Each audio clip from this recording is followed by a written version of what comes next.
رضیت باللہ ربا وبالاسلام دینا وبمحمد صلی اللہ علیہ وسلم نبیا ورسولا۔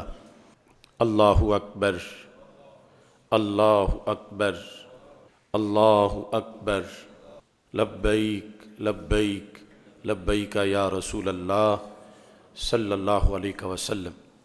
الحمد للہ العظیم والصلاة والسلام على من اختص بالخلق العظیم وعلى آلہ واصحابہ الذین قاموا بتأیید الدین القویم۔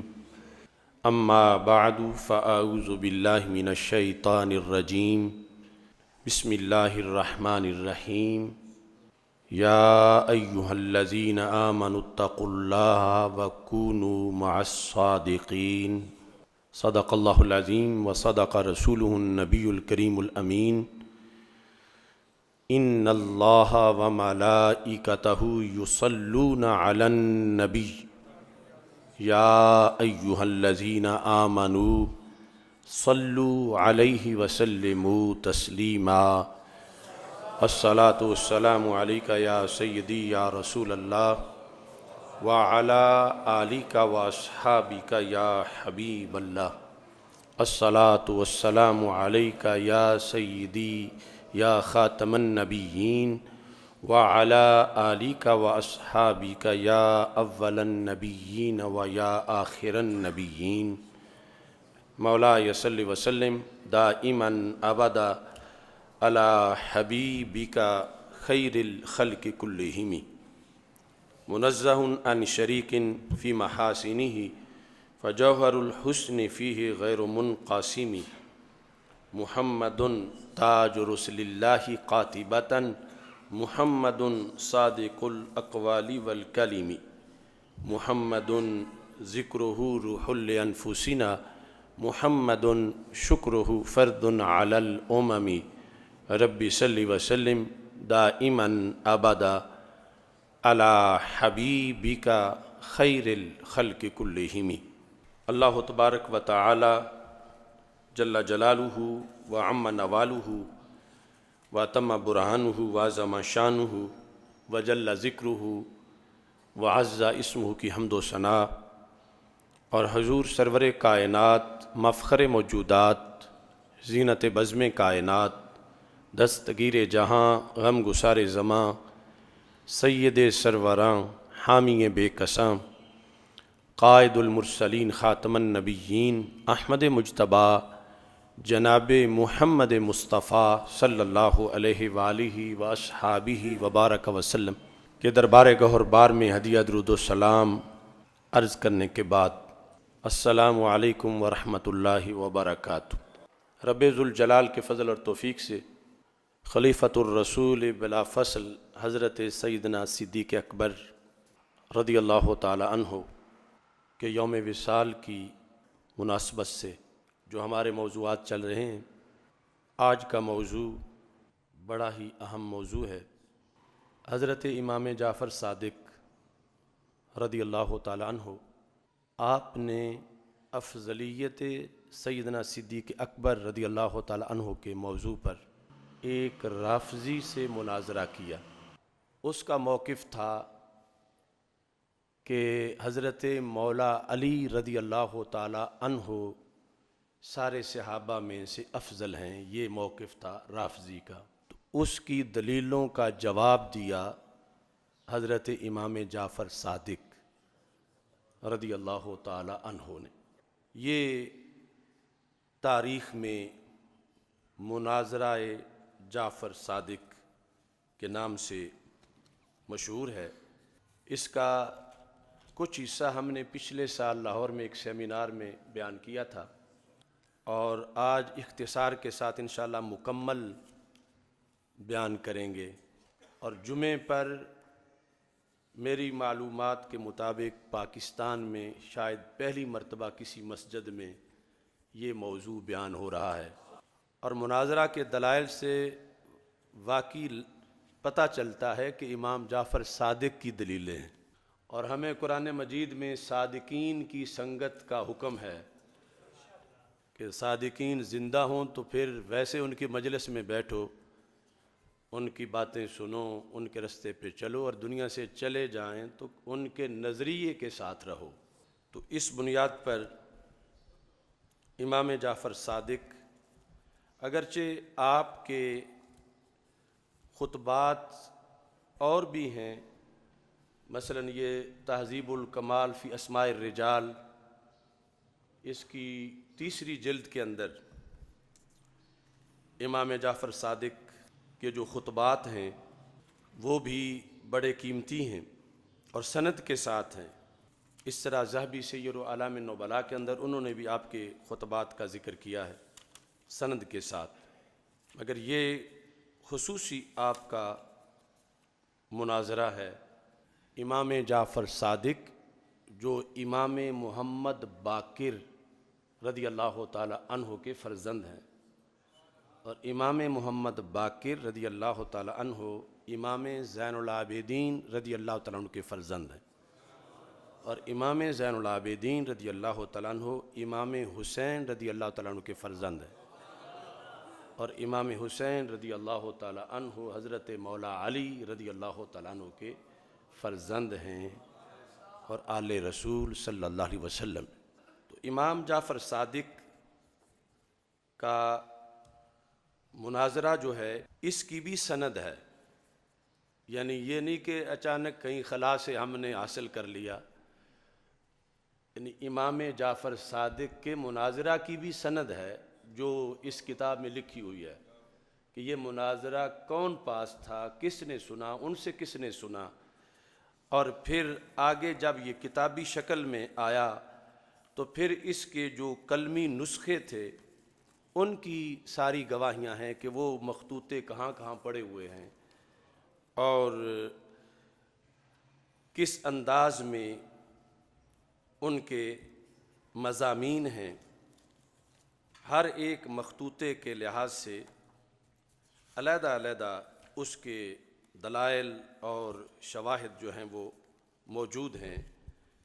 امام جعفر صادق کے دلائل کو محفوظ کرنے کے لحاظ سے، یعنی یہ اس لیے میں بیان کر رہا ہوں کہ اگر کسی کو بھی اس سلسلہ کے اندر مزید تحقیق کی ضرورت ہوگی کہ جو کہا ہے اس کی سند کیا ہے، تو سند اس کی ہمارے پاس موجود ہے، اور جو مخطوطات ہیں ان کے عکس بھی، مثلا یہ جو ترکی میں اس کا مخطوطہ ہے اس کا پہلا صفحہ یہ ہے، اور ایک مخطوطے کا یہ ہے، ایک مخطوطے کا یہ ہے، یعنی یہ قلمی نسخے جب تک لکھے جاتے تھے، یہ مختلف مخطوطات۔ ایک شخص آیا حضرت امام جعفر صادق رضی اللہ تعالیٰ عنہ کے پاس، اس نے کہا السلام علیکم ورحمۃ اللہ وبرکاتہ، فرد علیہ السلام، تو امام جعفر صادق رضی اللہ تعالیٰ عنہ نے السلام کا جواب دیا، فقال الرجل یبن رسول اللہ صلی اللہ علیہ وسلم من خیر الناس بعد رسول اللہ صلی اللہ علیہ وسلم، یعنی یہ مناظرہ یوں نہیں تھا کہ جیسے کوئی ڈیٹ کا اعلان کیا گیا ہو اور پھر مناظرہ آیا ہو، شروع ہوا ہو، سائل کی شکل میں وہ بندہ آیا اور اس نے کہا اے ابن رسول، یعنی رسول پاک صلی اللہ علیہ وسلم کے بیٹے، آپ یہ بتائیں من خیر الناس بعد رسول اللہ صلی اللہ علیہ وسلم، رسول پاک صلی اللہ علیہ وسلم کے بعد ساری انسانیت میں، یعنی نبیوں کے بعد آپ کی امت میں اور ساری امتوں میں نبوت کے بعد کون سب سے افضل ہے، یہ سوال تھا۔ فقال جعفر الصادق ابو بکر الصدیق رضی اللہ تعالیٰ عنہ، تو امام جعفر صادق رضی اللہ تعالیٰ عنہ نے حضرت صدیق اکبر رضی اللہ تعالیٰ عنہ کا نام لیا جو کہ امت کا اجماعی عقیدہ ہے۔ قال وما الحجۃ فی ذلک، اس نے کہا اس کی دلیل کیا ہے، یعنی ویسے تو یعنی اتنی بڑی شخصیت کا کہنا خود ہی ایک دلیل ہے، جیسے آج ہم کسی کو بتانے کے لیے مسئلہ یہ دلیل دیں کہ امام جعفر صادق رضی اللہ تعالیٰ عنہ کا یہ عقیدہ ہے کہ حضرت صدیق اکبر رضی اللہ تعالیٰ عنہ رسول پاک صلی اللہ علیہ وسلم کے بعد سب سے افضل ہیں، تو وہ خود ایک دلیل ہے۔ لیکن ان سے جب پوچھا گیا کہ دلیل کیا ہے، قال قولہ عز وجل الا تنصروہ فقد نصرہ اللہ، سورہ توبہ کی آیت نمبر 40 آپ نے پڑھی کہ اللہ فرماتا ہے اگر تم رسول پاک صلی اللہ علیہ وسلم کی مدد نہیں کرو گے تو اللہ ان کی مدد کرے گا۔ اذ اخرجہ الذین کفروا، جب کافروں کی شرارتوں سے انہیں باہر تشریف لے جانا ہوا یعنی ہجرت کے لیے، ثانی اثنین اذ ہما فی الغار اذ یقول لصاحبہ لا تحزن ان اللہ معنا فانزل اللہ سکینتہ علیہ وأیدہ بجنود لم تروہا۔ یہ پوری آیت پڑھی حضرت امام جعفر صادق رضی اللہ تعالی عنہ نے، اور پھر اس سے دلیل پیش کی۔ آیت سے دلیل کیسے پیش کی؟ کہا یکون افضل من اثنین اللہ ثالثہما، وہ تین جن میں سے تیسرا اللہ تھا تو باقی دو میں سے رسول اکرم صلی اللہ علیہ وسلم افضل ہیں، اور رسول پاک صلی اللہ علیہ وسلم کے بعد صدیق اکبر سب سے افضل ہیں۔ چونکہ یہ حدیث ہے کہ جب غار پر دشمن آ گئے تو حضرت صدیق اکبر رضی اللہ تعالی عنہ نے جب تشویش کا اظہار کیا کہ اب کیا بنے گا، تو ہمارے آقا صلی اللہ علیہ وسلم نے فرمایا ابو بکر ما ظنک باثنین اللہ ثالثہما، ان دو کو کیا خطرہ ہے جن کے ساتھ تیسرا خود اللہ ہے۔ اس کی طرف اشارہ تھا امام جعفر صادق رضی اللہ تعالیٰ عنہ کی دلیل کا۔ اس پر انشاءاللہ میں پوری شرح لکھوں گا۔ تو اب یہ فرمایا کہ تم سوچو کہ جن دو کے ساتھ تیسرا اللہ ہو، اب ساری مخلوقات میں یعنی یہ جو پوری امت ہے اس کے لحاظ سے دیکھو کہ ان دو میں پھر ظاہر ہے کہ رسول اکرم صلی اللہ علیہ وسلم رسول ہیں، اور یقیناً آپ کے ہم پلہ تو نبیوں رسولوں میں بھی کوئی نہیں، تو آپ کے بعد پھر تیسری شخصیت سیدنا صدیق اکبر رضی اللہ تعالیٰ عنہ کی ہے۔ تو یہ منفرد دلیل ہے۔ امام جعفر صادق رضی اللہ تعالیٰ عنہ نے کہا کہ یہاں تیسری ذات نہ حضرت عمر کی ہے، نہ حضرت عباس رضی اللہ تعالیٰ عنہما کی ہے، نہ حضرت مولا علی رضی اللہ تعالیٰ عنہ کی ہے، نہ حضرت عثمان غنی رضی اللہ تعالیٰ عنہ کی ہے۔ تو جن تین ذاتوں میں پہلی ذات اللہ کی ہو، دوسری رسول اکرم صلی اللہ علیہ وسلم کی ہو، تیسری صدیق اکبر کی ہو، تو پھر اب مزید دلیل کی کیا ضرورت رہی کہ صدیق اکبر کس کس سے افضل ہے؟ جب آپ نے یہ دلیل دی فرمایا هل يكون احد افضل من ابی بکر الا النبی، فرمایا ان دو میں سے جن کے ساتھ تیسرا اللہ ہے، ان میں سے صدیق اکبر سے افضل اب صرف نبی ہیں صلی اللہ علیہ وسلم۔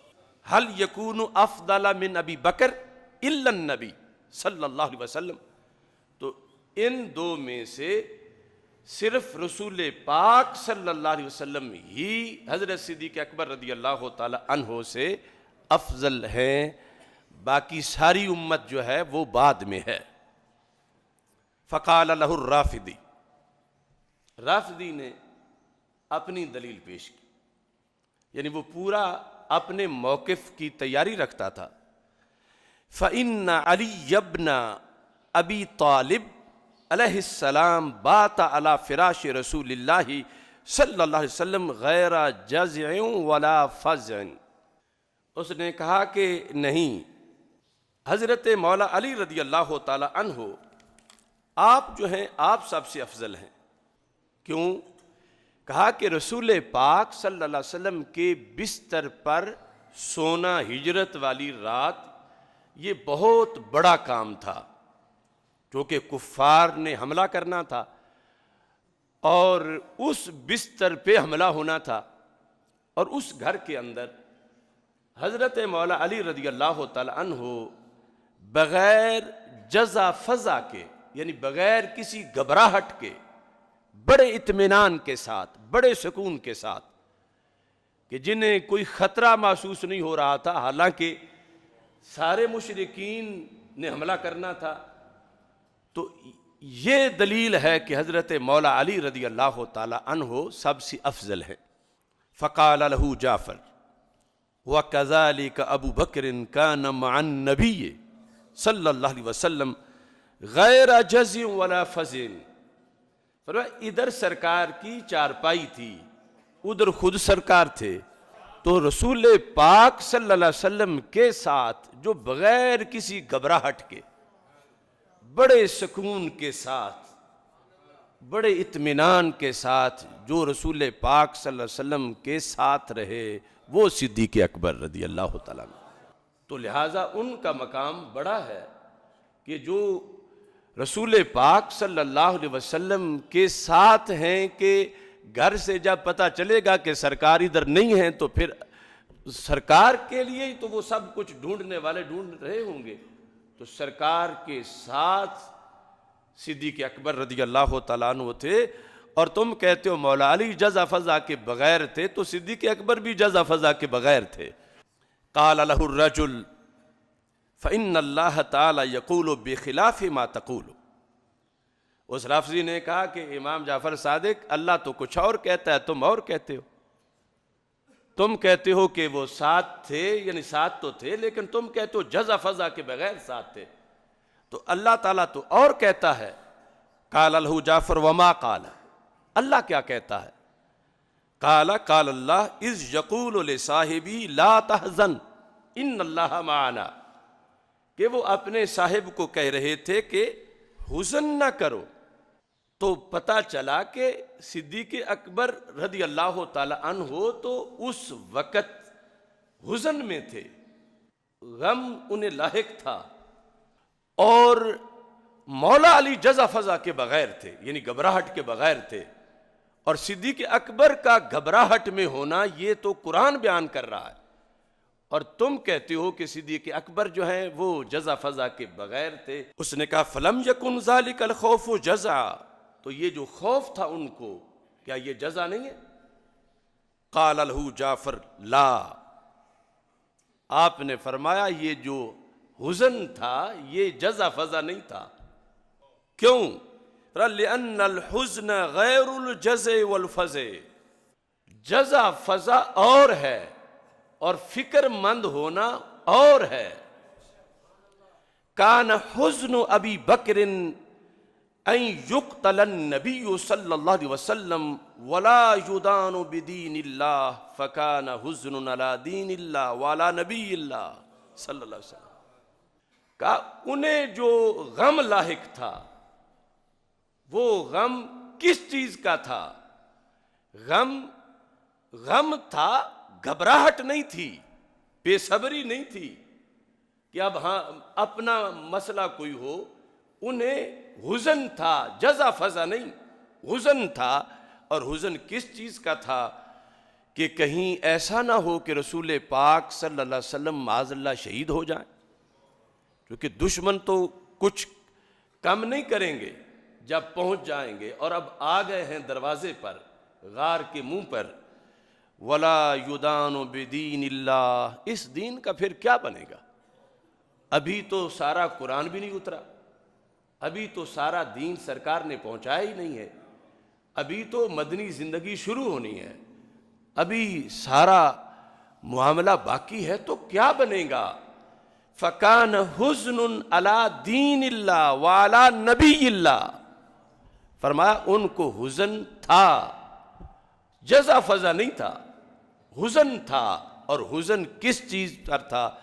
کہ سرکار دو عالم صلی اللہ علیہ وسلم کو کہیں نقصان نہ پہنچے، کہ پوری امت کی امانت میرے پاس ہے، قیامت تک کے غلاموں کو جواب میں نے دینا ہے، اور صرف میں واحد نمائندہ ہوں امت کا جو اس وقت ساتھ ہوں. یہ وہ محبوب ہیں جن کے لیے کروڑوں قیامت تک جان دینے کو تیار پھریں گے، لیکن اس وقت تو صرف میں ہوں ساتھ۔ تو اگر کوئی بال بھی بیکا ہو گیا تو کیا بنے گا؟ کہا یہ ان کو تشویش تھی۔ وَلَمْ يَكُنْ حُزْنُهُ عَلَى نَفْسِهِ، نہ اپنا تو انہیں خطرہ ہی کوئی نہیں تھا۔ وَلَمْ يَكُنْ حُزْنُهُ عَلَى نَفْسِهِ، اپنے بارے میں کوئی ان کو تشویش نہیں تھی، نہ کوئی گھبرائے ہوئے تھے۔ كَيْفَ وَقَدْ أَلْسَعَتْهُ أَكْثَرَ مِن مِّئَةِ حَرِيشٍ، فرمایا یہ تو وہ ہے نا کہ جنہیں سانپ نے 100 سے زائد ڈنگ مار دیے تھے۔ اکثر من مئات، فرمایا 100 سے زائد جب ڈنگ لگے، فما کال حس، نہ ایک ڈنگ پر بھی انہوں نے سی نہیں کی۔ فما کال حس ولا ناف، 100 ڈنگ کھا کے ایک بار بھی سی نہ کریں تو پتہ چلا کہ بندہ دلیر ہے اور گھبراہٹ کوئی نہیں، اور بڑے اطمینان سکون سے ساتھ دے رہے ہیں۔ وہ جو حزن تھا وہ تب ہوا جب دشمن غار کے منہ پہ آئے، تو وہ اپنے بارے میں نہیں تھا۔ اپنا ہوتا تو سانپ کے ڈنگوں پر ہی رو پڑتے، اپنا ہوتا تو اس وقت ہی وہ جو احتجاج کر رہا تھا ڈنگ مار کے کہ ایڑی ہٹاؤ، تو 100 میں سے کسی ایک بار بھی ایڑی ہٹا لیتے۔ تو ایڑی نہیں ہٹائی، اپنی جان کی فکر نہیں تھی، فکر دین کی تھی، فکر رسول اللہ صلی اللہ علیہ وسلم کی تھی۔ لہٰذا فرمایا ساتھ بھی تھے، ڈنگ بھی کھا رہے تھے، سی بھی نہیں کر رہے تھے۔ اب جب اس دلیل پر رافضی لاجواب ہوا، قال الرافضی فإن اللہ تعالی قال، اللہ نے قرآن مجید میں فرمایا ہے انما ولیکم اللہ ورسولہ والذین آمنوا الذین یقیمون الصلاة ویؤتون الزکاة وہم راکعون، کہ تمہارا ولی، اے مسلمانوں تمہارا ولی یعنی مددگار اللہ ہے اور اللہ کے رسول صلی اللہ علیہ وسلم ہے، اور پھر وہ جو ایمان لائے، الذین یقیمون الصلاۃ، جو نماز قائم کرتے ہیں، ویؤتون الزکاۃ، زکوٰۃ دیتے ہیں، وہم راکعون، حالت رکوع میں۔ قال نازل فی علی بن ابی طالب، کہ یہ آیت حضرت مولا علی رضی اللہ تعالیٰ عنہ کی شان میں اتری۔ حین تصدق بخاتمہ وہو راکع، جب وہ رکوع کر رہے تھے تو سائل آ گیا، اس نے سوال کیا تو انہوں نے حالت نماز میں ہی انگوٹھی اتار کے پھینک دی۔ حین تصدق بخاتمہ وہو راکع، فقال النبی صلی اللہ علیہ وسلم الحمدللہ الذی جعلہا فی وفی اہل بیتی، تو رسول پاک صلی اللہ علیہ وسلم نے یہ ارشاد فرمایا کہ ساری تعریفیں اس اللہ کی ہیں کہ جس نے اتنی بڑی صفت میرے اور میرے اہل بیت کو عطا فرمائی ہے۔ تو یہ دلیل رافضی نے دی، کہا کہ اللہ کے رسول، اور آگے پھر والذین آمنوا، یہاں مولا علی ہے تیسرے نمبر پر، والذین آمنوا، وہ جو ایمان لائے اور نماز قائم کی، اور پھر رکوع کے اندر انہوں نے زکوٰۃ دی۔ اب اس کی ایک تفصیل علیحدہ ہے کہ والذین آمنوا جمع کا صیغہ ہے اور صرف ایک ذات کے بارے میں نہیں، اور اس پر بھی ائمہ نے کہا کہ جب امام جعفر صادق سے کسی نے پوچھا تو انہوں نے کہا کہ یہ جن میں کامل صفتیں ہیں ایمان والوں کی ان کے بارے میں ہے، تو کسی نے کہا کیا مولا علی کے بارے میں نہیں ہے؟ تو انہوں نے کہا تو مولا علی بھی تو کامل صفت والے مومنوں میں ہی شمار ہوتے۔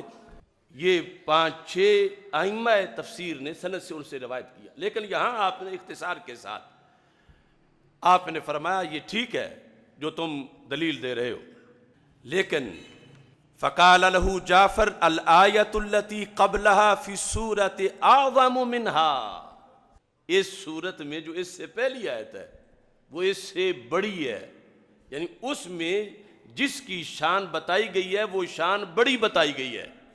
ویسے تو آیات آپس میں برابر ہیں، یعنی اس میں جو فضیلت ہے وہ بڑی فضیلت ہے، اور وہ فضیلت حضرت صدیق اکبر رضی اللہ تعالیٰ عنہ کی ہے. کون سی آیت؟ یا ایھا الذین آمنوا من یرتد منکم عن دینہ فسوف یأتی اللہ بقوم یحبہم ویحبونہ. فرمایا وَكَانَ الْإِرْتِدَادُ بَعْدَ رسول اللہ صلی اللہ علیہ وسلم. اس میں کہا گیا کہ مرتدو تم مرتد ہو جاؤ گے تو اللہ وہ قوم لائے گا تمہارے مقابلے میں، یحبہم کہ رب ان سے پیار کرتا ہے، ویحبونہ وہ رب سے پیار کرتے ہیں. وہ محب خدا بھی ہیں، محبوب خدا بھی ہیں نص قرآنی کے لحاظ سے. کہتے ہیں وَكَانَ الْإِرْتِدَادُ بَعْدَ رسول اللہ صلی اللہ علیہ وسلم. تو یہ بات سرکار کی حیات میں تو تھی نہیں، کیونکہ جو مرتد ہوئے سرکار کے بعد مرتد ہوئے. سرکار کا جب وصال ہو گیا تو مرتد ہوئے. ارتدت العرب بعد رسول اللہ صلی اللہ علیہ وسلم واجتمعت الکفار بنہاوند. یہ جو ایران عراق کا بارڈر ہے، یہاں وہ شہر ہے نہاوند، یہاں کافر اکٹھے ہوئے. وقالوا الرجل الذی كانوا ينتصرون به قد مات. ان مسلمانوں کا جو سہارا ذات تھی وہ تو فوت ہو گئے. یعنی یہ کافروں کا بھی عقیدہ تھا ینتصرون به، کہ جن کی وجہ سے انہیں فتح ملتی تھی وہ نہیں رہے اب دنیا پر. وہ تھے دلیل فتح کی، رسول اکرم نور مجسم شفیع معظم صلی اللہ علیہ وسلم، کہ وہ تو نہیں رہے دنیا میں. اور ارتداد کے حضرت عمر رضی اللہ تعالیٰ عنہ کہہ رہے تھے امیر المومنین کچھ نرمی کرو، ابھی صرف ان سے نماز ہی قبول کر لو، زکوٰۃ نہیں دیتے تو نہ دیں، کچھ وقت اس طرح گزارا کرو. تو حضرت ابو بکر صدیق رضی اللہ تعالیٰ عنہ نے کیا کہا؟ امام جعفر صادق آگے آیت کس کے بارے میں ہے اور کیوں ہے؟ کہتے ہیں انہوں نے کہا لو مانعونی اقالا مما كانوا يؤدونه الى رسول اللہ صلی اللہ علیہ وسلم لقاتلتهم علیہ.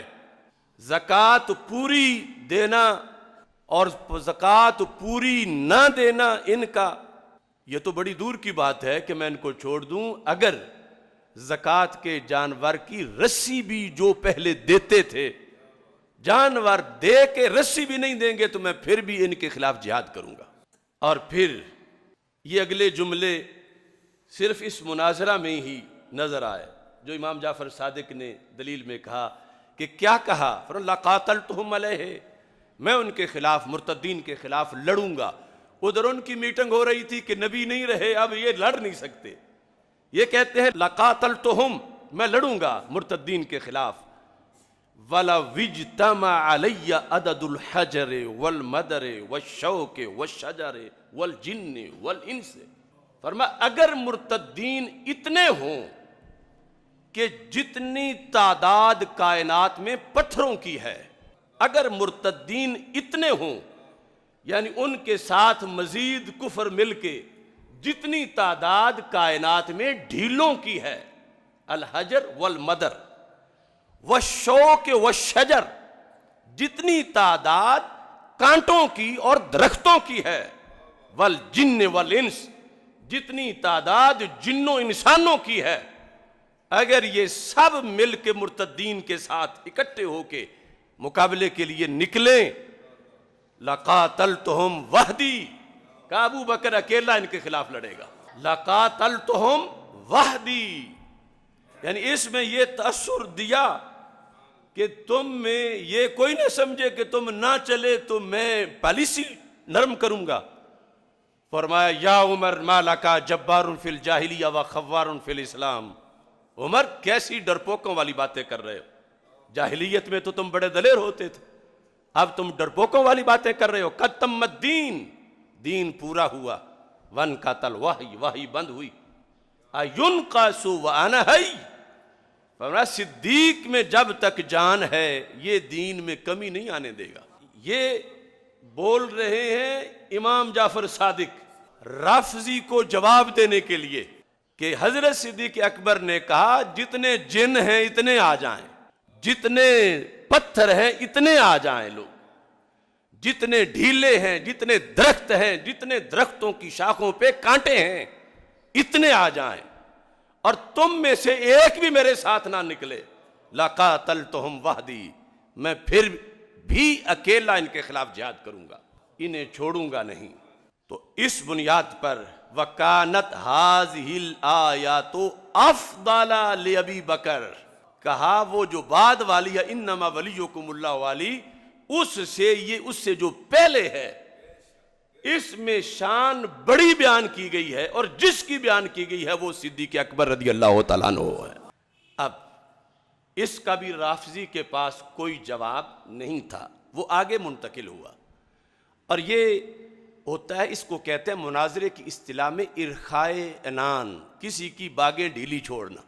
ویسے تو ہو سکتا تھا کہ آپ کہتے نہیں پہلے یہاں اب فائنل کر، مان گیا ہے، آپ نے اس کو یہاں روکنے کی بجائے کہا کہ چلو جہاں تک جاتا ہے اس کو جانے دو۔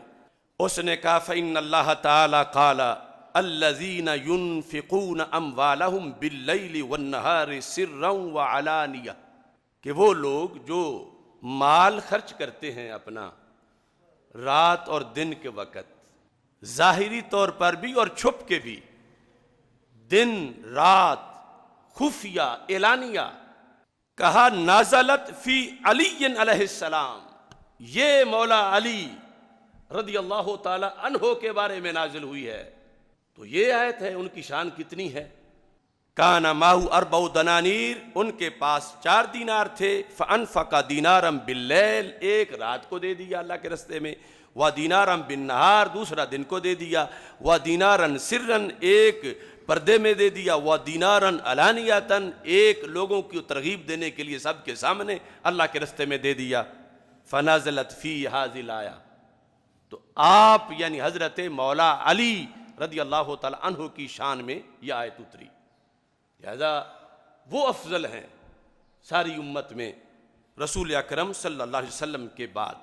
فقال له جعفر علیہ السلام لأبی بکر رضی اللہ عنہ افضل من هذه فی القرآن، امام جعفر صادق علیہ السلام نے کہا کہ حضرت ابو بکر صدیق رضی اللہ تعالی عنہ کے لیے رب نے جو آیت نازل کی ہے اس میں اس سے کہیں بڑھ کے فضیلتوں کا ذکر ہے، اور اس آیت بنیاد پر پھر تقریباً آیت کو ہی افضل کہہ دیا۔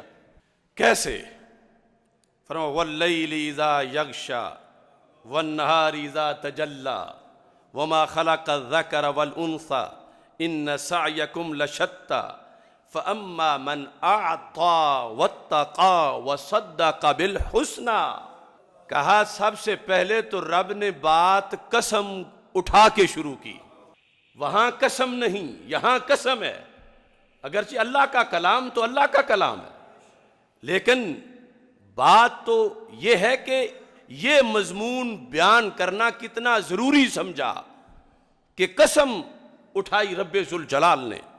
کہتے ہیں فَأَمَّا مَنْ أَعْطَى وَاتَّقَى وَصَدَّقَ بِالْحُسْنَى، کہ جس نے مال دیا اور متقی بنا، وَصَدَّقَ بِالْحُسْنَى، اور حسنہ کی جس نے تصدیق کی، یہ کون ہیں؟ قال ابو بکر فَسَنُيَسِّرُهُ لِلْيُسْرَى، ابو بکر وَسَيُجَنَّبُهَا الْأَتْقَى، ابو بکر الذی یؤتی مالہ یتزکی، ابو بکر وما لأحد عنده من نعمت تجزی الا ابتغاء وجہ ربہ الاعلی ولسوف یرضی، ابو بکر۔ کہا یہ پوری صورت دیکھو، اور اس صورت میں جو خراج تحسین پیش کیا گیا ہے وہ لفظ دیکھو، اور یہاں دوسرا کوئی نہیں جس کے لیے یہ رب ذوالجلال نے فرمایا ہو۔ اور آیت پڑھ کے ساتھ ابو بکرن کہہ کے جو ضمیر تھی وہ ظاہر کرتے گئے کہ وَصَدَّقَ بِالْحُسْنَى، کون ہے؟ ابو بکرن، فَسَنُيَسِّرُهُ لِلْيُسْرَى، ہم ان کے لیے آسانی کریں گے یسرا کے لیے. وہ کون ہے؟ ابو بکر. وَسَيُجَنَّبُهَا الْأَتْقَى، جہنم سے دور رکھے جائیں گے وہ جو سب سے بڑے پرہیزگار ہیں. کون؟ ابو بکر. الَّذِي يُؤْتِي مَالَهُ يَتَزَكَّى، جو اپنا مال دیتے ہیں اسلام کے لیے اور دل کو مزید نورانی کرتے ہیں. کون؟ ابو بکر. وَمَا لِأَحَدٍ عِندَهُ مِن نِعْمَةٍ تُجْزَى، یہ جو مال ہر موقع پہ وہ اٹھا کے لے آتے ہیں، اللہ کہتا ہے اس لیے نہیں کہ پہلے کوئی کھا چکے ہیں اور اب واپسی کر رہے ہیں. فرمایا ان پہ کسی نے مالی طور پر کوئی احسان نہیں کیا تھا، یہ پھر بھی مال اللہ کے راستے میں دے رہے تھے. إِلَّا ابْتِغَاءَ وَجْهِ رَبِّهِ الْأَعْلَىٰ، یہ صرف اللہ کی رضا کے لیے. یہ کون ہیں؟ ابو بکر. وَلَسَوْفَ يَرْضَىٰ، فرمایا یہ راضی ہو جائیں گے. اب اس کی وضاحت، وَلَسَوْفَ يَرْضَىٰ ابو بکر، چونکہ پچھلے جمعے اس آیت کی وضاحت میں گفتگو ہوئی. اب یہ مناظرے کی دلیل کے طور پر جو انہوں نے وضاحت کی، کہتے ہیں انفق مالہ علی رسول اللہ صلی اللہ علیہ وسلم، کہ حضرت صدیق اکبر رضی اللہ تعالیٰ عنہ نے اپنا مال رسول پاک صلی اللہ علیہ وسلم کے قدموں پہ نچھاور کیا. کتنا تھا؟ 40,000، 40,000. آگے یہ ذکر نہیں یہاں پر کہ درم یا دینار. حتی تجلل بالعباء، اتنا دیا اللہ کے راستے میں، اتنا دیا یہاں تک کہ پھر پہننے کو کپڑا بھی نہیں تھا، بوری پہن لی. تجلل بالعباء فہبط جبریل علیہ السلام، ایسی صورتحال میں جبریل علیہ السلام اترے. فقال اللہ العلی الاعلی یقرئک السلام، محبوب اللہ تجھے سلام کہہ رہا ہے. وَيَقُولُ اقرأ علی ابی بکر منی السلام، رب فرما رہا ہے میرے محبوب ابو بکر کو بھی میرا سلام کہہ دو. یہ امام جعفر صادق آیت کی وضاحت کر رہے ہیں. وَقُلْ لَهُ اَرَاضٍ أَنْتَ عَنِّي فِي فَقْرِكَ هَذَا، سب کچھ دین کو دے کر بوری پہن کے اس حالت میں بتاؤ راضی ہو اس فقر میں. یار وہ تو دلوں کے بھید جانتا ہے، لیکن جبریل کو بھیج کے سرکار کے ذریعے سے پوچھ رہا ہے. وَلَسَوْفَ يَرْضَىٰ کی تفسیر تب سمجھ آئے گی. کیا اس میں ایک تو یہ ہوتا ہے بندہ جذباتی ہو کہ ایک بار دے بیٹھتا ہے، 2 بار، یہ ہر بار دیتے ہیں اور اب اتنا دے چکے کہ بوری پہنی ہوئی ہے، تو کیا دل میں خیال تو نہیں آتا کہ کیوں سارا دے دیا؟ یہ سب کچھ دے کے اس حالت میں کیا تمہارے دل میں خوشی ہے؟ یہ پوچھا رب ذوالجلال نے جو دلوں کے بھید جانتا ہے. اراضٍ انت ام ساخط، راضی ہو یا ناراض ہو؟ فقال اسخط علی ربی عز وجل، او ابو بکر اور ناراض رب سے ہو؟ یہ کیسے ہو سکتا؟ اسخط علی ربی عز وجل، کہ یہ کیسا مجھ سے سوال ہے، میں کیسے ناراض ہو سکتا ہوں؟ آنا عن ربی راضٍ، میں رب سے راضی ہوں. آنا عن ربی راضٍ، میں اپنے رب سے راضی ہوں. آنا عن ربی راضٍ، میں اپنے رب سے راضی ہوں. امام جعفر صادق کہتے ہیں 3 بار انہوں نے یہ نعرہ لگایا سوال کے جواب میں راضی ہوں رب سے، میں اپنے رب سے راضی ہوں. فرمایا اس پر اللہ نے یہ آیتیں اتاری تھیں. وَوَعَدَهُ اللَّهُ أَن يُرْضِيَهُ، اللہ نے وعدہ کیا جنت میں بھی ہم تجھے راضی کریں گے. کہا وہ بھی شان ہے لیکن جو بڑے ہیں ان کی بڑی شان ہے. یہ امام جعفر صادق رضی اللہ تعالی عنہ رافضی کو دلیل دے رہے ہیں. اب پھر اس پر وہ نہیں بولا، اگلی دلیل قال الرافضی فإن اللہ تعالی یقول اجعلتم سقایۃ الحاج وعمارۃ المسجد الحرام کمن آمن باللہ والیوم الآخر.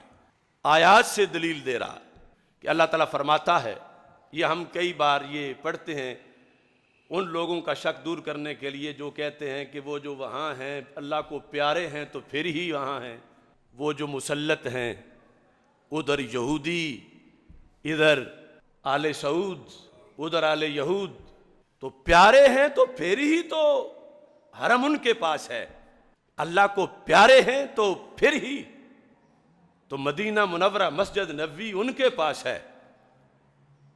اس پس منظر میں دلیل مشرکین نے مکہ نے دی تھی تو رب نے یہ آیت نازل کی تھی۔ اب تو انشاءاللہ ویسے ہی خلافت عثمانیہ آنے والی ہے، اور 2023 وہ جو یہود کی گود میں بیٹھ کے کعبے کی پاسبانی کا کنسپٹ تھا اور سرزمین حجاز کے اڈے یہود کو دے کر، امریکہ کو دے کر جو یاریاں نبھانے کا دور تھا گزر رہا ہے۔ فلسطینی روزانہ جنازے اٹھائیں اور یہ انہی کے لیے دوستیاں رکھیں، ادھر کشمیر میں مودی خون بہائے اور وہ اس کو میڈل پہنائیں سب سے بڑا۔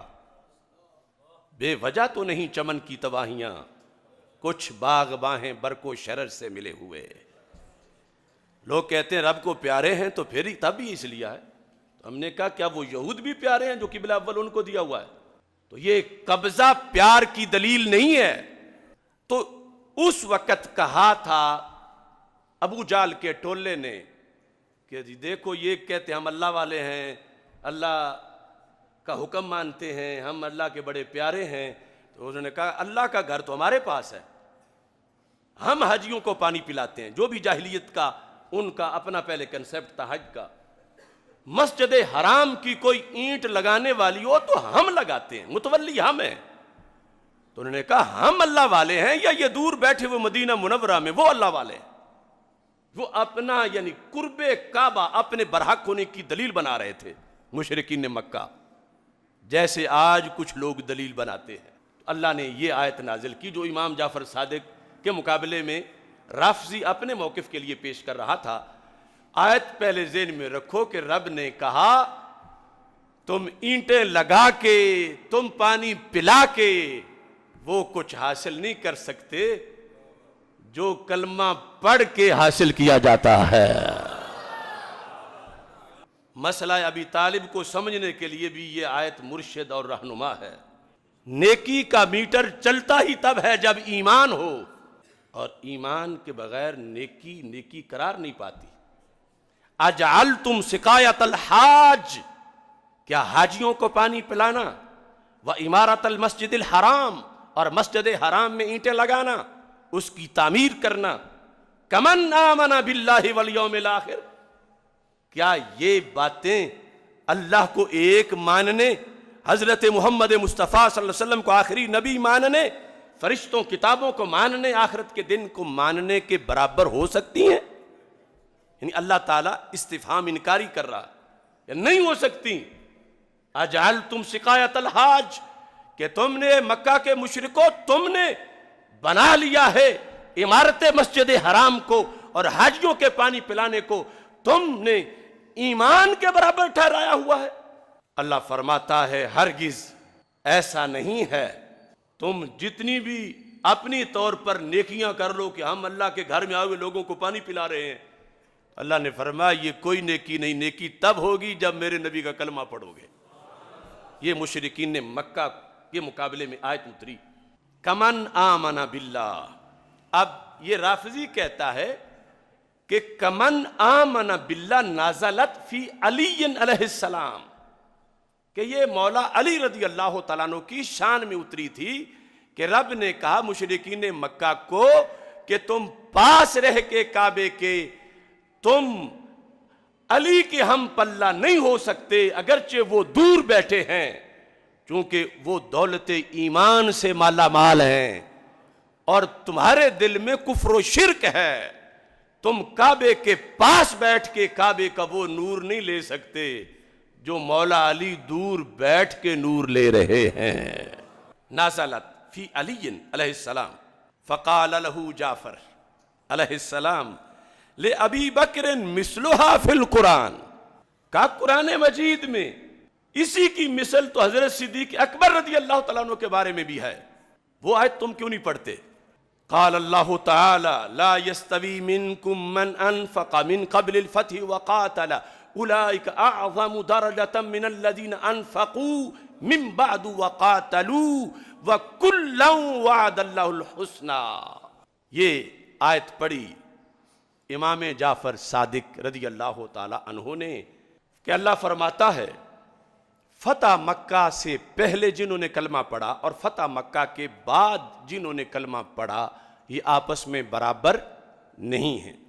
یعنی دو طرح کے صحابہ ہیں. ایک وہ ہیں جو فتح مکہ سے پہلے کلمہ پڑھ گئے, ایک وہ ہیں جو فتح مکہ کے بعد کلمہ پڑھ گئے ہیں. وہ بھی صحابی ہیں, پہلے بھی صحابی, درجے میں برابر نہیں لیکن ایک بات میں برابر ہیں. کس میں؟ جنتی ہونے میں. فَكُلًّا وَعَدَ اللَّهُ الْحُسْنَى. کُلّا خواہ فتح مکہ سے پہلے والے ہوں یا بعد والے ہوں, ان میں سے ہر سے رب نے حسنہ کا وعدہ کر لیا ہے. اور ان الذین سبقت لہم من الحسنى اولئک عنہا مبعدون, یہ دوسری آیت ہے. جس سے بھی ہم نے حسنہ کا وعدہ کیا ہے وہ جہنم سے دور رکھے جائیں گے. لا یسمعون حسیسہا, انہیں تو وہ جہنم کی آواز بھی نہیں آئے گی جو ہزاروں میل دور جا رہی ہوگی. یہ آیت پڑھ کے اب اس پر لفظ سنو, پھر پتہ چلے کہ آج اہل بیت کے عقیدے پر کون ہے, اہل بیت کے مشن پر کون ہے, اہل بیت کا باغی کون ہے اور فرما بردار کون ہے. وَكَانَ أَبُو بَكْرٍ أَوَّلَ مَنْ أَنفَقَ مَالَهُ عَلَى رَسُولِ اللَّهِ صلی اللہ علیہ وسلم. امام جعفر صادق رضی اللہ تعالیٰ عنہ نے کہا کہ ابو بکر صدیق وہ پہلے بندے ہیں, اولیت افضلیت کا چونکہ مناظرہ تھا, سب سے پہلے جنہوں نے اپنا مال اللہ کے رسول علیہ السلام کے قدموں پہ نشاور کیا. وَأَوَّلَ مَنْ قَاتَلَ, سب سے پہلے جس نے سرکار کے دشمنوں کے خلاف تلوار اٹھائی اور جہاد کیا. وَأَوَّلَ مَنْ جَاهَدَ, سب سے پہلے مجاہد اسلام کے صدیق اکبر رضی اللہ تعالی عنہ ہیں. وَقَدْ جَاءَ الْمُشْرِكُونَ, یہ وہ دلیل ہے جو مولا علی رضی اللہ تعالیٰ عنہ نے اپنے اس سوال کے جواب میں پیش کی تھی جب آپ نے فرمایا اخبرونی من اشجع الناس, لوگوں بتاؤ سب سے بہادر کون ہے اپنی خلافت کے زمانے میں. یہ البدایہ والنہایہ میں ہے, تاریخ الخلفاء میں ہے.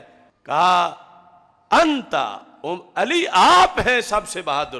کہا اشجع الناس ابو بکر, سب سے بہادر ابو بکر صدیق رضی اللہ تعالیٰ عنہ. امام جعفر صادق بھولے نہیں اپنے بڑوں کا سبق. اسی پر آپ نے فرمایا کہ مشرک مکہ کے آ گئے, یعنی اس وقت اتنا کنٹرول تھا کہ کوئی رستہ بھی پوچھتا تھا سرکار دو عالم صلی اللہ علیہ وسلم کے گھر کا, وہ اس کو مارنا شروع کر دیتے تھے. انہوں نے حملہ کیا. فضربوا النبی صلی اللہ علیہ وسلم, سرکار دو عالم صلی اللہ علیہ وسلم پہ حملہ کیا, یہاں تک کہ سرکار کے پیکرے پرنور سے خون بہ نکلا. وَبَلَغَ أَبَا بَكْرٍ الْخَبْرُ, ابو بکر ساتھ نہیں تھے مگر خبر پہنچ گئی. فَأَقْبَلَ يَعْدُو فِي طُرُقِ مَكَّةَ, ابو بکر دوڑتے آ گئے مکہ کی گلیوں میں. یقول ویلکم, وہ تم تباہ ہو جاؤ. اتقتلون رجلا ان یقول ربی اللہ, اس محبوب سے تم لڑائی کر رہے ہو جو تمہیں ایک خدا کا پیغام دینے آئے ہیں. وقد جاءکم من ربکم, یہ اللہ کا پیغام لے کر تمہارے پاس آئے ہیں, جس پر مولا علی نے اپنی تقریر میں یہ کہا تھا کہ یضرب ھذا ویطلطل ھذا, کہ کسی کو مکہ مارا کسی کو ٹھڈا مارا, یعنی پاؤں سے بھی کافروں کو مارا سرکار سے پیچھے ہٹانے کے لیے اور سرکار کا بدلہ لینے کے لیے. اور امام جعفر صادق کہتے ہیں وَآخَذُوهُ أَبَا بَكْرٍ, جب اکیلے تھے ابو بکر صدیق رضی اللہ تعالیٰ عنہ اور راج ان کا تھا, سرکار کو چھوڑ کے انہوں نے حضرت صدیق اکبر کو پکڑ لیا. فَضَرَبُوهُ حَتَّى مَا تَبَيَّنَ أَنْفُهُ مِنْ وَجْهِهِ, اتنا مارا اتنا مارا اتنا مارا کہ صدیق اکبر کے رخسار اور ناک کا فرق ختم ہو گیا. یہ امام جعفر صادق دلیل دے رہے ہیں. حتی ما تبین انفہ من وجہ, یعنی سارا چہرہ اتنا سوج گیا ابھر گیا کہ درمیان میں ناک کا پتہ ہی نہیں چل رہا تھا. آج دھویں کے مارے ہوئے لوگ کہتے ہیں کہ 2 گھڑیاں غار میں بیٹھے تھے تو کیا کیا تھا؟ آلے نبی سے پوچھو کہ کیا کیا ہے۔ اور اس مقام پر اب جو سنیوں میں سے کچھ بھولنے والے ہیں، پیر میر علی شاہ صاحب سے انہیں کچھ کہلوانا چاہتا ہوں۔ تصفیہ ما بین سنی و شیعہ، پیر آف گولڑا شریف۔ کچھ لوگ آستانہ دیکھ کے کہتے ہیں کہ ان کا تو کوئی آستانہ ہی نہیں ہے، ان کی بات کون سنے گا؟ یہ تو کسی پیر کے بیٹے نہیں، یہ تو کسی بہت بڑے امام اور عالم کے بیٹے نہیں۔ تو یاد رکھو، دین شخصیات کا محتاج نہیں ہے۔ اگر کوئی خادم بھی ہو مگر بات پیر میر علی شاہ کی لے کے کھڑا ہو جائے، بات قرآن کی کرے، سنت کی کرے، تو اسے نہیں دیکھا جائے گا، دیکھا یہ جائے گا کہ فرمان کس کا ہے۔ تو میں ان سجادہ نشینوں کو، پیروں کو جو بھول چکے ہیں اپنے اکابر کو، اور آج روافض کی بولی بول رہے ہیں، انہیں یہ بتانا چاہتا ہوں کہ حضرت پیر میر علی شاہ رحمۃ اللہ علیہ نے جب انما ولیکم اللہ ورسولہ یہ آیت لکھی اور اس پر آپ نے تبصرہ کیا، تبصرہ کرنے کے ساتھ لفظ کیا تھے؟ کہتے ہیں کہ ابو بکر بن عیاش کہتے ہیں میں نے ابو حفص سے سنا کہ وہ کہتا تھا بعد از پیغمبر کوئی شخص ابو بکر رضی اللہ تعالیٰ عنہ سے افضل نہیں، کوئی شخص حضرت صدیق اکبر رضی اللہ تعالیٰ عنہ سے افضل نہیں، کیونکہ اس نے مقاتلہ مرتدین میں نبی کا سا کام کیا ہے۔ صدیق اکبر رضی اللہ تعالیٰ عنہ نے مقابلہ مرتدین میں نبی کا سا، نبی نہیں تھے مگر پالیسی میں اتنی 2 ٹوک پالیسی، یعنی یوں لگتا تھا جیسے وحی پہ بنی ہوئی پالیسی ہے، وحی کا دروازہ بند تھا، مگر شک نہیں تھا ان کو مرتدین کے خلاف لڑنے میں کہ کہیں میں کوئی غلطی نہ کر جاؤں، 100 میں سے 1% بھی شک نہیں تھا۔ تو پیر میر علی شاہ صاحب رحمۃ اللہ علیہ لکھتے ہیں کیونکہ اس مقاتلہ مرتدین میں نبی کا سا کام کیا ہے، غزوہ بدر اور حدیبیہ وغیرہ کے بعد یہ جہاد بالمرتدین عظیم الشان واقعہ ہوا ہے، اس کی عظمت کے مقابلہ میں مومنوں کو تسلی دی گئی ہے کہ خبردار اس فتنہ ارتداد سے گھبرانا نہیں ہے۔ تو اس بنیاد پر کہتے ہیں حضرت صدیق اکبر کی خلافت اور ان کا لوگوں سے بیعت لینا حق تھا، اس لیے سب مومنین نے، جن میں حضرت مولا علی بھی شامل تھے، حضرت صدیق اکبر کو واجب الاطاعت سمجھ کر اور خلیفہ مان کر اس واقعہ میں مرتدین کے خلاف جہاد میں ان کی بھرپور امداد کی، اور اللہ تعالیٰ نے بھی ان معاونین کی اس قدر اوصاف قرآنی آیات میں بیان کیے، یحبہم ویحبونہ، کہ یہ جو ابو بکر صدیق کے ساتھ کھڑے ہیں رب پہلے بتا چکا تھا، یہ سارے وہ ہیں جن سے اللہ پیار کرتا ہے اور اللہ سے یہ سارے پیار کرتے ہیں۔ یہاں کہتے ہیں کہ یحبہم ویحبونہ کا شرف بخشا، تو کہتے ہیں ووٹر کی پاور سے الیکشن، کہ ووٹر کتنا عظیم ہے، کہا ابو بکر صدیق کو ووٹ دینے والے خلافت کا وہ ہے یحبہم ویحبونہ۔ یہ گولڑے کے پیر صاحب بول رہے ہیں کہ جو ووٹ دینے والے ہیں وہ اس میرٹ پہ ہیں تو ان کا لیڈر کس میرٹ کا ہوگا؟ یحبہم ویحبونہ کا شرف بخشا۔ حق تو یہ ہے کہ مہاجرین اولین اور انصار کے اس گروہ نے، جن کی تعریف و توصیف جا بجا کلام الہی میں وارد ہے، خلافت کے بارے میں جو کچھ کیا وہ حق تھا، یعنی حضرت صدیق اکبر کے ہاتھ پہ بیعت کرنا، جنہیں ان لوگوں کا جنہیں یحبہم ویحبونہ رب کہہ رہا ہے کہ کوئی ووٹ بھی بوگس نہیں، یا کچی عمر والا یا کچے عقیدے والا، اللہ کے میرٹ پہ اترنے والے پورے، وہ ووٹ اور حق کیوں نہ ہو جب خود حق سبحانہ منتظم کار ہو. یعنی پیر صاحب کہتے ہیں انہوں نے حضرت صدیق اکبر کے ہاتھ پہ بیعت خود نہیں کی، رب نے کروائی ہے. تو اس بنیاد پر آپ نے فرمایا کہ ابو بکر صدیق سب سے افضل ہیں کہ مقاتلہ مرتدین میں نبی کا سا کام وہ سر انجام دے رہے تھے. اور یہ بھی آپ نے لکھا کہ اسلام کے لیے سب سے زیادہ جس بندے نے مار کھائی وہ صدیق اکبر ہے. یعنی جیسے امام جعفر صادق یہاں ذکر کر رہے ہیں، حضرت پیر میر علی صاحب انہوں نے بھی اس بات کو واضح طور پر اپنے لفظوں میں لکھ کر اس موقف کی ترجمانی کی کہ جو حضرت امام جعفر صادق پیش کر رہے ہیں. اب دیکھو اول کے لفظ گنتے جاؤ. کان ابو بکر اول من انفق مالہ علی رسول اللہ صلی اللہ علیہ وسلم واول من قاتل واول من جاہد وقد جاء المشركون فضربوا النبي صلی اللہ علیہ وسلم وبلغ ابا بکر الخبر فاقبل یعدو فی طرق مکہ یقول ویلکم تقتلون رجلا اتقتلون رجلا یقول ربی اللہ وقد جاءکم من ربکم فترکوا النبی واخذوا ابا بکر فضربوه حتى ما تبین انفه من وجهه. کہ چہرے کا، ناک اور رخسار کا فرق ختم ہو گیا. ساتھ نہیں تھے، دوڑ کے دور سے آ گئے تھے مار کھانے کے لیے سرکار کے نام پر اور سرکار کی ناموس پہ پہرا دینے کے لیے. آج نام نبی پہ جو پہرا دے، نام نبی پہ کتنی اس کی عظمت ہے.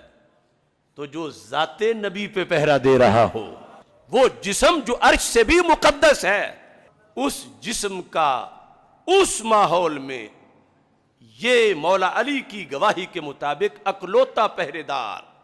اب اس پر کان اول من جاہد فی اللہ واول من قاتل مع رسول اللہ واول من انفق مالہ وقد قال رسول اللہ صلی اللہ علیہ وسلم ما نفعنی مال کمال ابی بکر.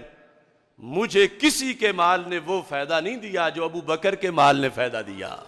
اب یہ دلیل رافضی کی ختم ہو گئی. پھر بولا فَإِنَّ عَلِيًّا لَمْ يُشْرِكْ بِاللَّهِ طَرْفَةَ عَيْنٍ کہ مولا علی رضی اللہ تعالی عنہ نے آنکھ جھپکنے کے برابر بھی شرک نہیں کیا. یہ بہت بڑی فضیلت ہے. اور مجدد دین و ملت اعلی حضرت امام احمد رضا خان فاضل بریلوی رحمۃ اللہ علیہ نے اس پر پورا رسالہ لکھا ہے، المکانۃ الحیدریہ، اور اس پر جواب بھی اعتراضات کے دیے. اور پھر حضرت صدیق اکبر رضی اللہ تعالی عنہ کا جو مسلسل ایمان تھا بوقت ولادت، جیسے مولا علی رضی اللہ تعالیٰ عنہ کا ہے، اس پر مکمل دلائل دی اس رسالے کے اندر. اب حضرت امام جعفر صادق کہتے ہیں فَإِنَّ اللَّهَ أَثْنَى عَلَىٰ أَبِي بَكْرٍ ثَنَاءً يُغْنِي عَنْ كُلِّ شَيْءٍ. کہا رب نے ابو بکر صدیق کی وہ تعریف کی ہے کہ پیچھے کوئی تھوڑی نہیں رہ گئی. یغنی عن کل شے، وہ ہر شے سے بے نیاز کر دیتی ہے ان کو. ایمانیات اور وفا کے مسئلے میں ہر شے سے بے نیاز کر دیتی ہے. قال اللہ تعالی والذی جاء بالصدق وصدق بہ. کہا والذی جاء بالصدق محمد صلی اللہ علیہ وسلم، یعنی یہ ساتھ جاء کا فاعل بیان کیا، وصدق بہ ابو بکر. کہا یہ یغنی عن کل شے، ہر چیز سے بے نیاز کرتی ہے. وکلہم قالوا للنبی صلی اللہ علیہ وسلم کذبت وقال ابو بکر صدقت وقال ابو بکر. امام جعفر صادق کہتے ہیں یہ وہ ابو بکر ہے کہ جب سرکار نے فرمایا تھا کہ تم کوئی بھی ابو بکر کے مسئلے میں مجھ سے بات نہ کرنا، ایک وقت تم سب کہتے تھے کذبت کہ تم نے جھوٹ بولا. ابو بکر اس وقت بھی کہتا تھا صدقتا. فنازلت فیہ ہذہ الآیہ، فرمایا ہم اہل بیت بتاتے ہیں کہ والذی جاء بالصدق وصدق بہ کس کے بارے میں نازل ہو. فرمایا آیت التصدیق خاصتاً، یہ صرف ایک بندے کے بارے میں ہے. فہو التقی النقی المردی الردی العدل المعدل الوفی. فرمایا تقی ہیں صدیق اکبر، نقی ہیں صدیق اکبر، مردی یعنی جن کو راضی کیا گیا وہ ہے صدیق اکبر، رضی ہے صدیق اکبر، عدل ہیں صدیق اکبر، معدل ہیں صدیق اکبر، اور وفاؤں کی معراج ہیں صدیق اکبر۔ اور یہ دلائل میں آپ دیکھیں کہیں بھی امام جعفر صادق کی دلیل کا رد نہیں آگے سے آ سکا، آگے بھاگتا رہا وہ۔ اب کہتا فَإِنَّ حُبَّ عَلِيٍّ فَرْضٌ فِي كِتَابِ اللَّهِ کہ مولا علی رضی اللہ تعالیٰ عنہ کی محبت تو فرض ہے، قرآن میں ہے۔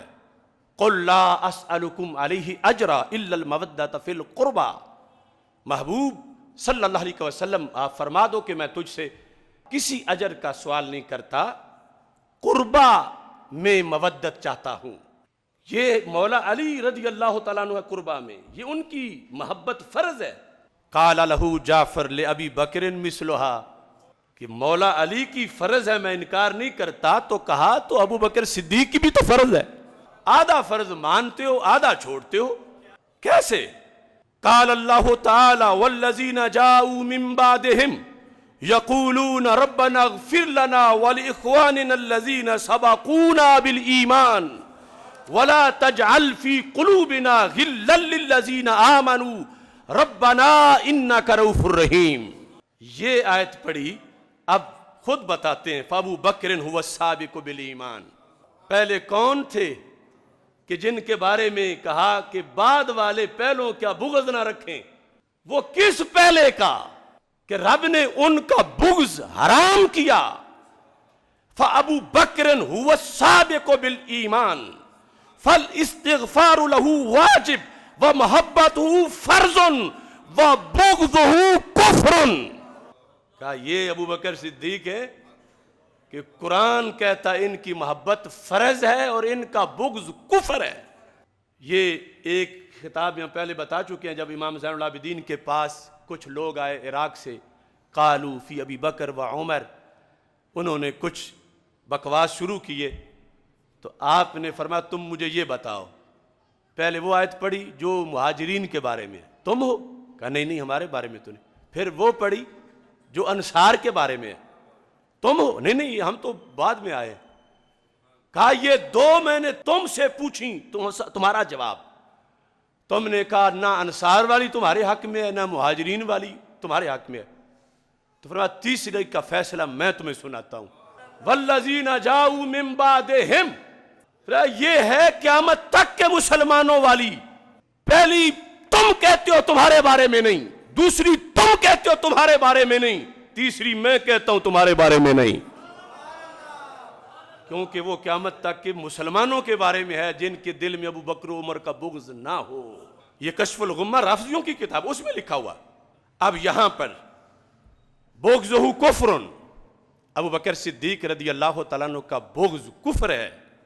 اور یہاں میں ان کھوکھلے خطیبوں کو بھی بتانا چاہتا ہوں جو لفظ در اور گھر والے بول کے، اور گھر سے مراد در سے مراد صدیق اکبر رضی اللہ تعالیٰ عنہ لے کے، تو ہم در والوں کو بھی مانتے ہیں گھر والوں کو بھی مانتے ہیں، تو یہ صحابہ و قرابہ ہیں، گھر والے در والے سے یہ فرق تم لوگوں کو سمجھا رہے ہو۔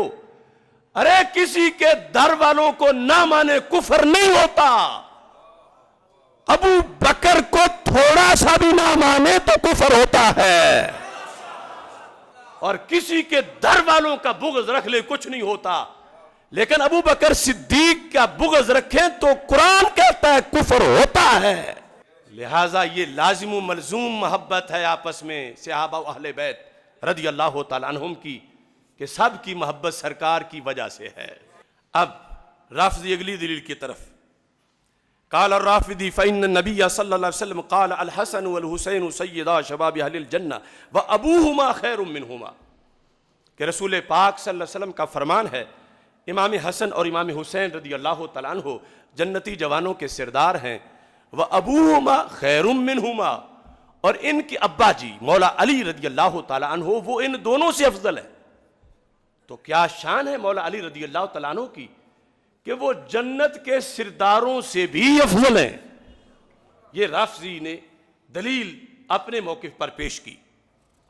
قال له جعفر رضی اللہ تعالیٰ عنہ لأبی بکر عند اللہ افضل من ذلك۔ دیکھو آل نبی، آج لوگ یوں باتیں کرتے ہیں جیسے ایمان کا معاملہ ہی نہیں، کوئی قومیت پرستی کا معاملہ ہے۔ یہ ہے دین۔ امام جعفر صادق بتا رہے ہیں کہ نبی علیہ السلام سے پیار کا تقاضا یہ ہے کہ سرکار کی ہر نسبت سے پیار کرنا ہے۔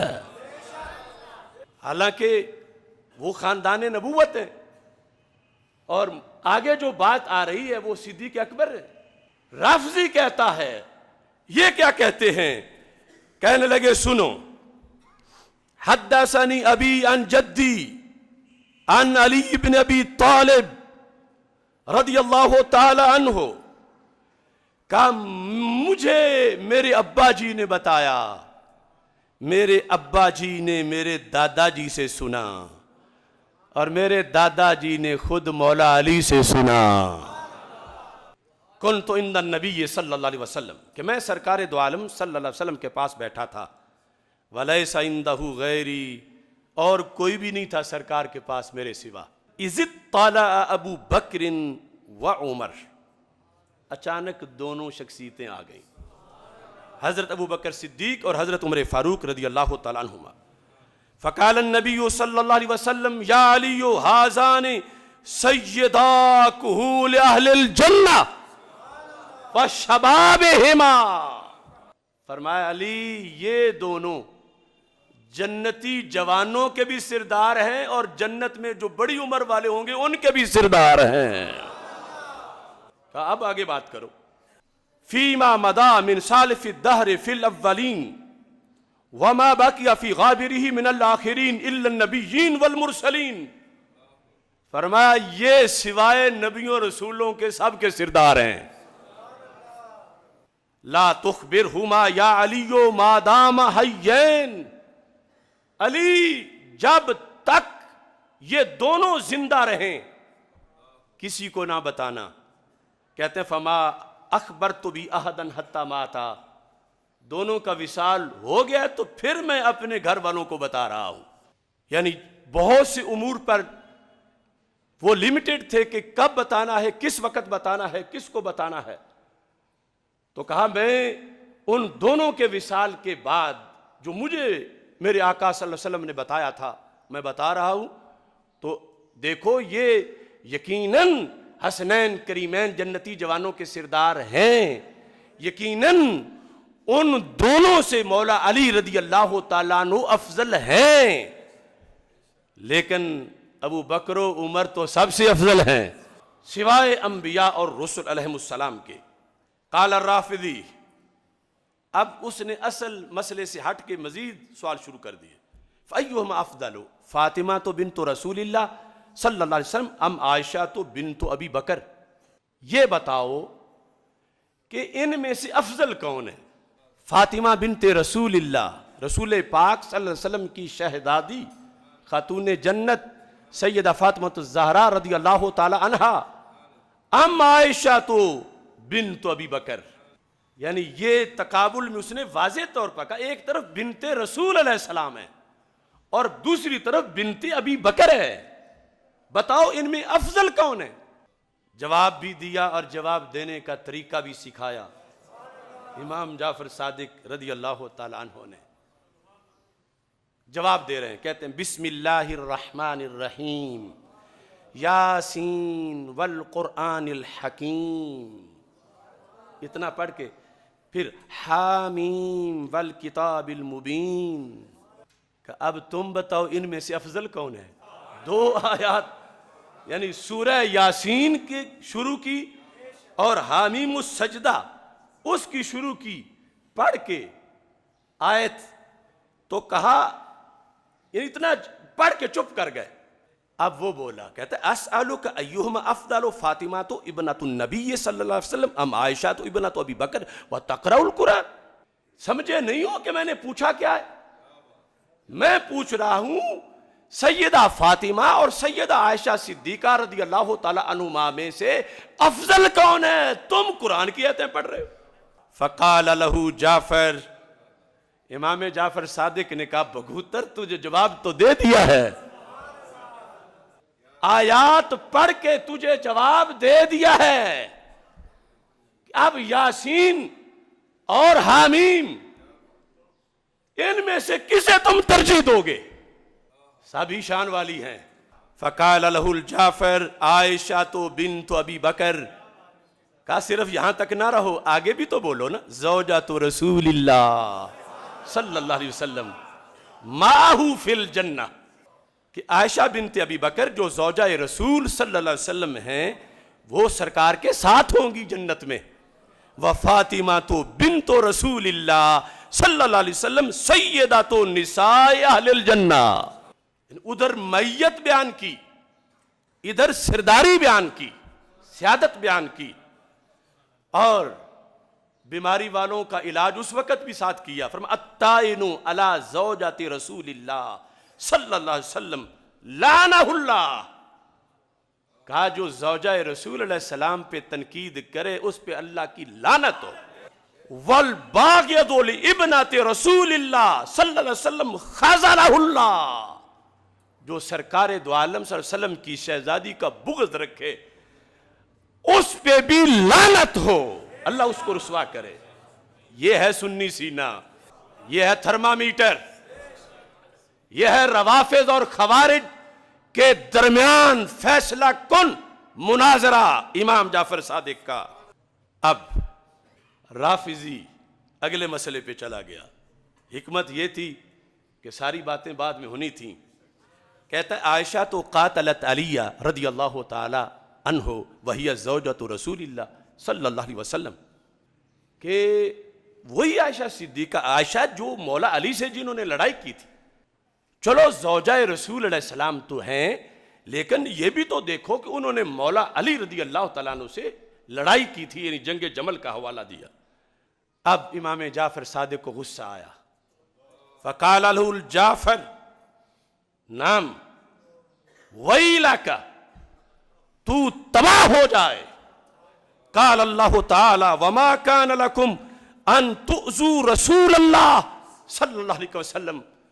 اگر حیا والے ہو قیامت تک کے لوگوں تو تمہارے لیے جائز نہیں کہ تم اللہ کے رسول کو اذیت پہنچاؤ. لہذا یہ جو زوجیت والی نسبت ہے، یہاں زوجہ کا معاملہ خود زوج کی طرف آتا ہے غیرت کا، اور تم اس زوجیت کے لحاظ سے اس کو عام سی چیز سمجھ رہے ہو. یعنی وہ اجتہادی معاملہ ان کا تھا، لیکن اس سے کوئی عائشہ صدیقہ سرکار کی زوجیت سے تو نہیں نکل گئی کہ ان کا شرف ختم ہو گیا ہو. ہرگز ایسا نہیں. اس جواب پر آپ نے پہلی بار اس کو کہا ویلا کا، کہ تو تباہ ہو جائے، کہ تو کس طرح کی باتیں کرتا ہے. تو اس سے پتہ چلا کہ کبھی کبھی مناظرے میں مخاطب کو ویلا کا بھی کہنا سنت حضرت امام جعفر صادق ہے. قال له الرافضی توجد خلافت ابی بکر و عمر و عثمان و علی فی القرآن. یہ جو تم چار یار کہتے ہو، چار چار کرتے ہو، کیا چاروں کی خلافت کا ذکر ہے قرآن میں؟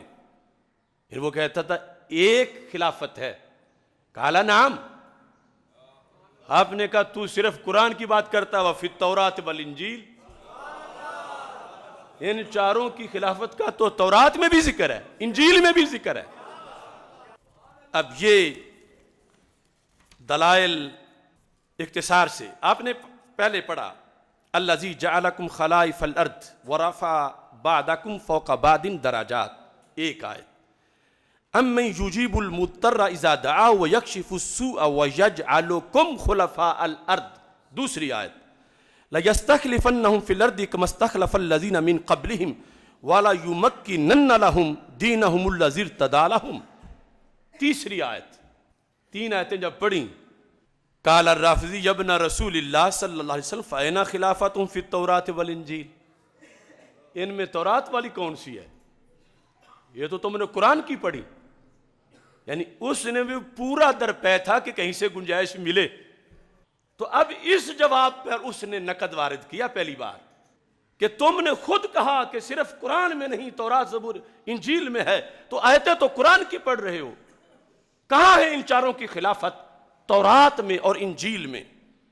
قال له جعفر، آپ نے فرمایا سنو، محمد الرسول اللہ والذین معہ آگے مانا کیا ابو بکر اشداء علی الکفار عمر بن الخطاب رحماء بینہم عثمان بن عفان تراہم رکعا سجدا یبتغون فضلا من اللہ ورضوانا علی بن ابی طالب چاروں سیماہم فی وجوہہم من آثار السجود اصحاب محمد صلی اللہ علیہ وسلم ذالک ما صالحہم فی التورات وما صالحہم فی الانجیل.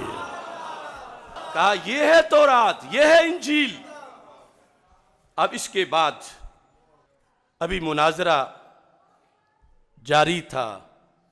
قال الرجل یا ابن رسول اللہ صلی اللہ علیہ وسلم ھذا فی القرآن قال نعم. یعنی یہ وہ میں اختصار سے کر رہا ہوں کہ یہ چاروں کی جب انہوں نے شان بیان کی کہ اس طرح آئیں گے قیامت کے دن، اٹھیں گے کہ سب سے پہلے زمین سے ہمارے آقا صلی اللہ علیہ وسلم روضہ پاک سے نکلیں گے اور ابو بکر صدیق رضی اللہ تعالی عنہ دوسرے نمبر پہ ساتھ اٹھیں گے. یہ میدان معاشر کا منظر. پھر کہا کہ ینادى مناد این عمر بن الخطاب فیجیء عمر واوداجہ تشخب دما. عمر فاروق آئیں گے اور رگوں سے خون بہہ رہا ہوگا. پھر ثم یؤتی عثمان بن عفان واوداجہ تشخب دما. وہ آئیں گے اور ان کی رگوں سے بھی خون بہہ رہا ہوگا. ثم یدعى علی بن ابی طالب فیاتی واوداجہ تشخب دما. وہ آئیں گے اور ان کی رگوں سے بھی خون شہادت کا بہہ رہا ہوگا. اب ایسی صورتحال میں وَيُوقَفُ أَمَامَ الْعَرْشِ فرمایا ان لوگوں کی جلوہ نمائی بڑی عظیم ہوگی قیامت کے دن.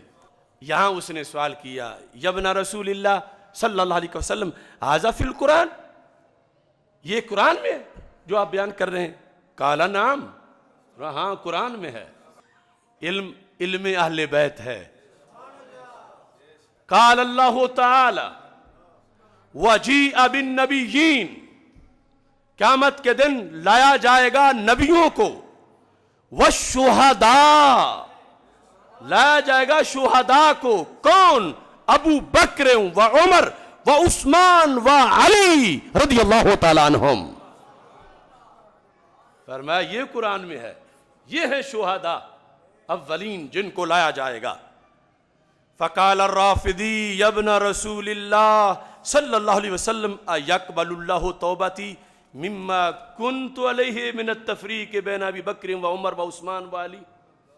یہ جو میں جرم کرتا رہا ساری زندگی کہ میں فرق کرتا رہا ان میں کہ یہ آپس میں مخالف ہیں اور میں مولا علی کو سب سے افضل مانتا رہا، کیا میری توبہ قبول ہو سکتی ہے؟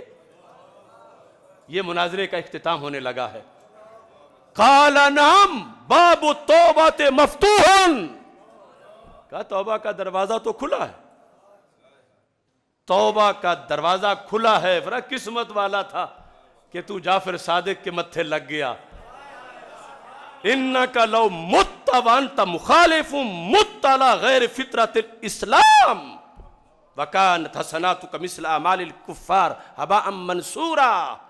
اگر توبہ کیے تم مر جاتا تو کافروں کے ساتھ ہوتا جہنم میں، اور تجھے کسی نیکی کا ثواب نہ ملتا جیسے کافروں کو نیکیوں کا ثواب نہیں ملتا.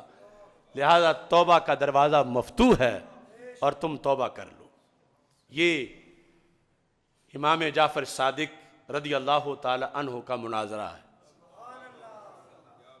اور ہمیں شرف حاصل ہے. تحدیث نعمت کے طور پر کہہ رہا ہوں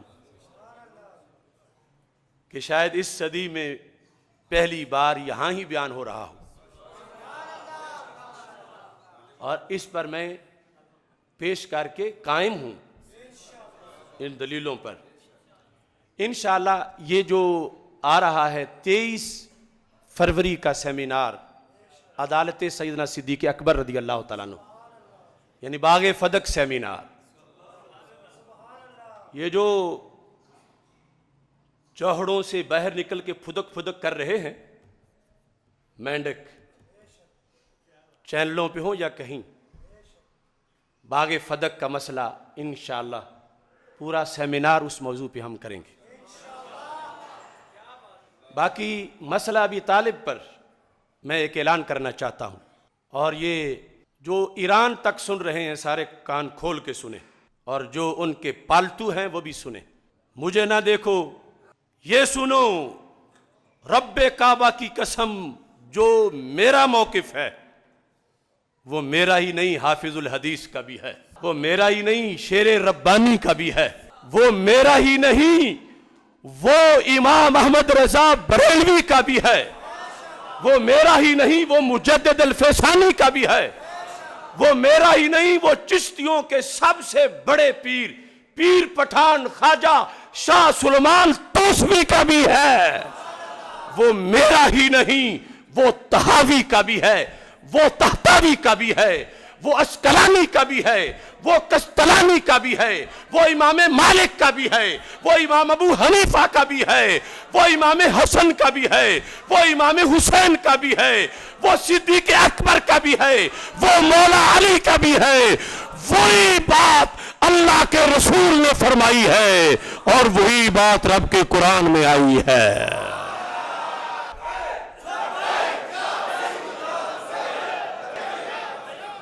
میرا مسئلہ ہوتا ذاتی، کوئی بات نہیں تھی، مجھے کوئی ہزار گالیاں دے، جیسے ہر کسی برے سے گالی لینا یہ تو میرا ہی حصہ ہے. اب کتنے وہ لوگ ہیں کہ جو چپ سادھ کے بیٹھے ہیں، جبکہ حملہ 14 صدیوں پہ ہے کہ جو ابو طالب کو کافر مانے وہ کافر ہے. اس سے مسلمانوں کی 14 صدیوں پہ فتویٰ لگ رہا ہے، داتا صاحب پہ لگ رہا ہے، خواجہ صاحب پہ لگ رہا ہے، شاہ سلمان توسوی پہ لگ رہا ہے، بہاؤالدین زکریا ملتانی پہ لگ رہا ہے.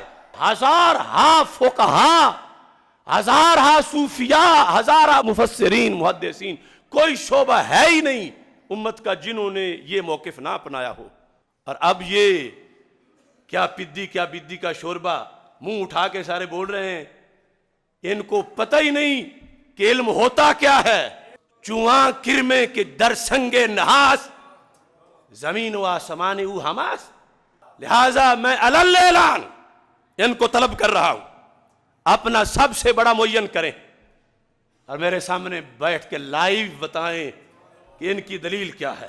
اگر یہ مقابلے میں نہیں آئیں گے میں چھوڑوں گا پھر بھی نہیں. میرے پاس ہزارہا دلائل ہیں اور میں اگر پیش کرتا ہوں تو 5 مہینے لگ جائیں گے، پھر بھی ختم نہیں ہوں گے. یہ کیا پدی کا شوربہ، یہ سارے قیاسات فاسدہ. جہاں آیت ہو مقابلے میں قیاس نہیں آتا، جہاں حدیث ہو مقابلے میں قیاس نہیں آتا. مولا علی رضی اللہ تعالیٰ نے تو سمجھائی یہ تھا، فرمایا اگر عقل کی بات کریں قیاس کی تو پھر تو ہمیں مسا موزے کے نیچے کرنا چاہیے جہاں مٹی لگتی ہے، لیکن ہم نیچے نہیں کرتے، اوپر کرتے ہیں، کیونکہ شریعت نے اوپر کہا ہے. جو روافض سے چاٹ کے اور پھر آج پورے اسلام پر آ کر حملہ کر رہے ہیں، ہم کسی کو اجازت نہیں دیں گے. ٹھیک ہے، میں کوئی گدی نشین نہیں، میں پیر نہیں، میں کوئی پورا عالم بھی نہیں، لیکن میں چوکیدار میں ضرور ہوں. مجھے کوئی خطرہ نہیں، میرے ایک بھی ہاتھ نہ چومے، خدا کی قسم مجھے کوئی خطرہ نہیں. ایک بندہ بھی میرا جلسہ سننے نہ آئے، مجھے کوئی خطرہ نہیں. ایک بھی میرا شاگرد نہ بنے، مگر میں قیامت کے دن شرمندہ ہو کے نہیں جانا چاہتا کہ تم تھے اور دین پر حملہ ہوا اور تم صرف اس لیے چپ رہے کہ مقبولیت میں فرق آ جائے گا، لوگ ہاتھ نہیں چومیں گے. اب وہ بگوڑے کہہ رہے ہیں کہ اشرف جلالی کا بائیکاٹ کرو، تو ہمیں ایسے بائیکاٹ جوتے کی نوک پر، امریکہ جیسے کروڑوں ہمارے جوتے کی نوک پر، ہم غلام ہیں آل نبی کے، ہم غلام ہیں صحاب نبی کے. خدا کی قسم اگر دل نے آل نبی سے پیار نہ کرنا ہوتا تو کتوں کے آگے ڈال دیتے. ہمیں ایسے دل کی ضرورت ہی نہیں تھی، مگر مختار سقفی جیسے لوگ جو آل کو بہانہ بنا کے اسلام پہ حملہ کر جائیں اور داتا صاحب کے نام پہ سواریاں بٹھا کے گامے شاہ جا اتاریں، ہم ان کی دھاندلی نہیں چلنے دیں گے اور ان کا انشاءاللہ پورا حساب ہوگا. آپ بیدار رہیں، تیار رہیں. وآخر دعوانا الحمدللہ رب العالمین.